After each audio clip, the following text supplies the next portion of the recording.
하나님의 말씀은 로마서 12장 1절 말씀입니다.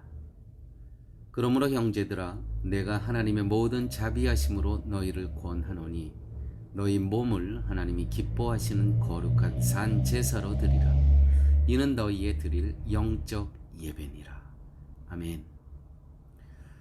성경에서 그러므로라는 접속사가 나오면 우리는 긴장해야 됩니다.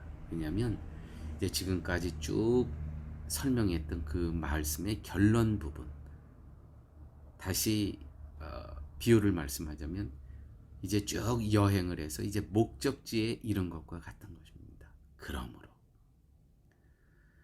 지금까지 설명한 것에 대한 결론을 이제 말씀합니다. 오늘 11장 1절 말씀인데 12장 1절, 11장에서는 어떤 말씀을 우리가 접했냐 하면 접붙임에 대한, 이스라엘 사람들이 하나님의 마음에 반하는 그러한 행동을 했습니다.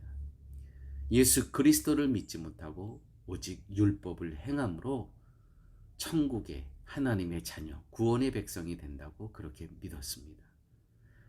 하나님께서는 엄격하심과 긍휼하심을 충만히 갖고 계신 분이십니다. 그래서 하나님께서는 엄격하심으로 그 이스라엘이라는, 유대인이라는 일부의 가지를 잘라냅니다. 거기에 이방인인 우리들을 접붙이십니다. 잘려나간 이스라엘, 그곳에 접붙임을 받는 이방인, 그 이야기를 통해서 그러므로 접붙임을 받은 우리들은 영적 예배를 드려야 된다는 거예요. 그 은혜를 받은 우리들은. 이것이 십자가의 은혜고 측량할 수 없는 하나님의 지혜라는 것입니다. 이렇게 하나님께서 잘려나간 그 가지에 우리를 접붙였기 때문에 저희들은 오늘 지금 그 뿌리로부터, 예수 그리스도라는 뿌리로부터 진액을 공급받고 살아가는 존재이기 때문에 우리들이 해야 될 일은 무엇이냐면 영적 예배를 드려야 될 존재가 바로 우리라는 것입니다. 동시에 하나님께서는 이스라엘 백성 조상들에게 약속이 있었습니다. 그 약속을 또한 하나님께서 지키십니다. 그러므로 이스라엘 백성도 또한 하나님께 영적인 예배를 드려야 된다는 것이죠. 그러므로 형제들아 내가 하나님의 모든 자비하심으로 너희를 권하노니 너희의 몸을 하나님이 기뻐하시는 거룩한 산 제사로 드리라. 이는 너희의 드릴 영적 예배니라. 지금 이 결론에 도달을 하는데 사도 바울은 하나님의 모든 자비하심으로 너희를 권한다. 하나님의 너희를 향하신 그 긍휼한 마음을 갖고 기도하며 점검한 마음을 갖고 너희들에게 지금 이 말을 하는 것은 진실됨으로, 간곡함으로 전한다는 거예요. 저는 여러분, 진실은 통합니다. 우리가 살아가면서 어떤 영혼을 대해서 권면할 때 정말 우리가 기도하고 말씀에 입각해서 진실하고 간절하고 간곡한 마음을 우리가 전해야 되는 것, 이것이 먼저 된 하나님의 자녀의 특권이며 책임이라는 것이죠. 자, 그 간곡하고 진실된 그 주제는 무엇이냐면 바로 영적인 예배에 대한 것입니다. 그 영적인 예배란 무엇이냐면 하나님의 마음에 일치하는 예배, 하나님의 마음을 기쁘시게 하는 예배, 하나님께서 진정 바라시는 예배가 바로 영적 예배라는 것이죠. 너희의 드릴 영적 예배니라. 그 영적인 예배는 무엇이냐면 그것은 바로 내 삶을 드리는 것인데, 그것은 하나님이 가장 기뻐하시는 삶을 살라라는 것입니다. 하나님이 가장 기뻐하시는 그 예배는 무엇일까요? 하나님 마음에 가장 기뻐하시고 하나님께서 진정 바라시는 예배, 하나님의 마음에 일치하는 예배, 그것을 영적인 예배로 본문은 표현하는데, 그것이 과연 어떠한 예배일까요? 그것이 과연 무엇일까요? 그것은 너희의 삶을 드리라는 것입니다. 삶을. 우리가 한 공간에 모여 예배 드리는 것, 그거를 무시하는 것이 절대로 아닙니다. 그것이, 왜냐하면 거기서 말씀을 듣고 찬양하고 또 성도의 교제가 있기 때문에 매우 소중한 예배의 모습이죠. 그와 함께 동시에 다른 한 면이 있다는 것이죠. 그거는 삶으로. 하나님께서 가장 기뻐하시는 것, 하나님이 기뻐하시는 거룩한 산제사로 드리라. 이는 너희에 드릴 영적 예배니라. 자, 그렇다면 하나님께서 가장 기뻐하시는 것이 무엇일까요? 마태복음 3장 17절 말씀입니다. 하늘로서 소리 있어 말씀하시되 이는 내 사랑하는 아들이요 내 기뻐하는 자라 하시니라. 마태복음 3장의 배경은 이제 예수께서 세례 요한을 통해서 요단강에서 세례를 받고 올라오십니다.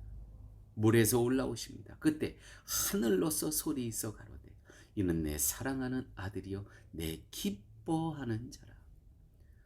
그러므로 하나님께서 가장 기뻐하시는 대상은 누구냐면 바로 예수 그리스도예요. 예수 그리스도를 또한 가장 기뻐하는 자들을 하나님께서는 또한 그들을 기뻐하십니다.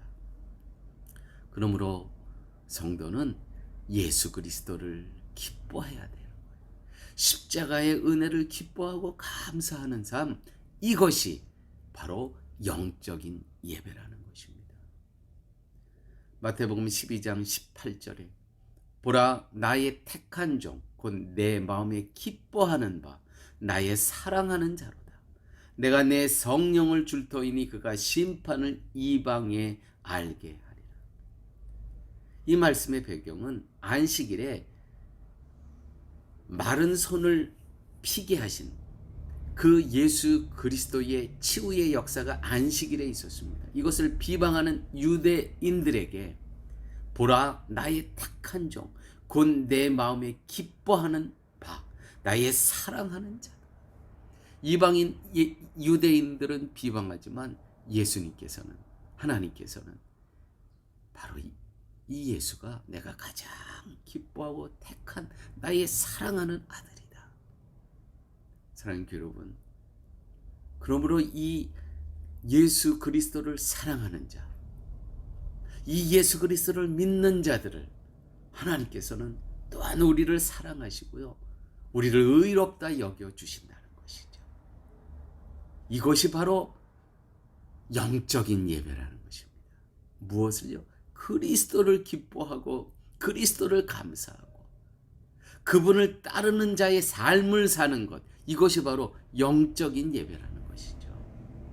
또한 마태복음 17장 5절 말씀, 말할 때에 호련히 빛난 구름이 저희를 덮으며 구름 속에서 소리가 나서 가로되 이는 내 사랑하는 아들이여 내 기뻐하는 자니 너희는 저의 말을 들으라 하는지라. 변화산 사건 다 아시죠? 예수님께서 사랑하는 두 제자 베드로와 요한을 데리고 높은 산에 올라가십니다. 거기서 이 두 제자는 예수님께서 모세와 엘리야와 대화하는 것을 보게 됩니다. 신비로운 광경이었습니다.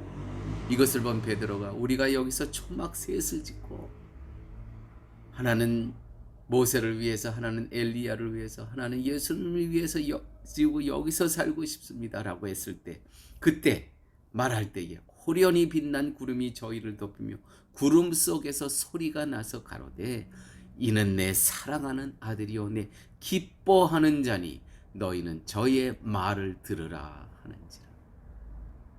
그러므로 사랑하는 성도님 여러분, 하나님께서 가장 기뻐하는 자는 누구입니까? 그리스도십니다. 예수님이십니다. 또한 하나님께서 기뻐하는 자는 이 예수 그리스도를 믿는 자를 하나님께서 가장 기뻐하시는데, 이 믿는 자들은 그리스도를 기뻐하고 십자가의 은혜를 기뻐하고 감사하는 이 삶을 살 때, 이것이 바로 영적 예배로 하나님께서 인정해 주신다는 것이죠. 아무쪼록 우리 모두는 영적인 예배, 그리스도를 기뻐하고 십자가의 은혜를 기뻐하고 감사하는 삶, 이 삶을 통해서 하나님 앞에 영적인 예배를 드리고, 이 영적인 예배를 드리는 우리들을 하나님께서는 받아주시고 기뻐하신다는 것입니다. 기도하십니다. 아버지 하나님, 감사합니다. 말씀 속에서 영적인 예배가 무엇인지를 깨닫게 하여 주심을 감사합니다. 십자가의 은혜를 기뻐하고 감사하며 오직 예수 그리스도만을 기뻐하고 감사하는 그러한 저희의 삶 되게 하여 주옵소서. 예수님 이름으로 기도드렸습니다. 아멘.